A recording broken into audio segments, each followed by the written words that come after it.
សឹកប្រាប់បងប្រាប់ថារូបអូនជាមនុស្សមិនល្អបេងដូងមិនស្មោះសរព្រោះតែរូបអូនមានសង្សារច្រើនមុនអូនមកស្គាល់បងទីថានួនល្អជាសង្សារគេស្ដាប់ឮហើយខឹងដែរខំគប់ចិត្តស្នេហ៍ថាជាអតីតពេលនេះអូនក្បែរបងដឹងត្រឹមនួនល្អជាសង្សារបងតួអ្នកផ្សេងចង់បងបងបាយស្នេហ៍ស្នងក៏ធ្វើមិនបានផ្ដាំត្រឹមថ្ងៃនេះទៅបងមិនអោយបែកឃ្លាតឆ្ងាយពីប្រាណទោះត្រូវគេរំខានបងមិនអោយអូនឈឺចាប់ទៀតឡើយប្រវត្តិអូនយ៉ាងណាក៏បងនៅតែបន្តស្នេហ៍អូនស្មងជាគូស្មងហើយបេងដូងមិនអោយអូនឈឺមិនអោយអូនយំ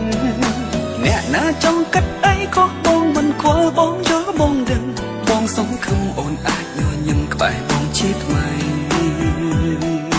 ប្រវត្តិអូនយ៉ាងណាក៏បងនៅតែបន្តស្នេហ៍អូនស្មងជាគូស្មងហើយបេងដូងមិនអោយអូនឈឺមិនអោយអូនយំ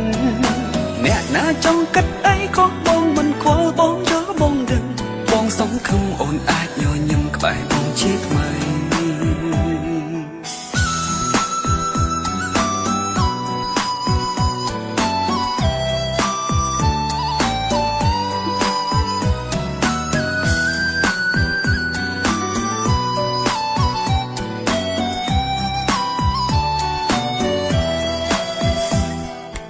មានគេខ្សឹបប្រាប់បងប្រាប់ថារូបអូនជាមនុស្សមិនល្អ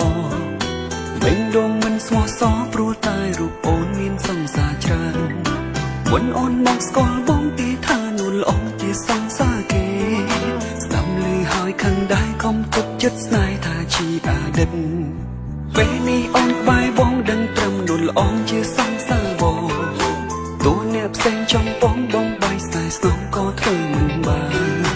ដល់ត្រឹមថ្ងៃនេះទៅបងមិនអោយបែកឃ្លាតឆ្ងាយពីប្រាណ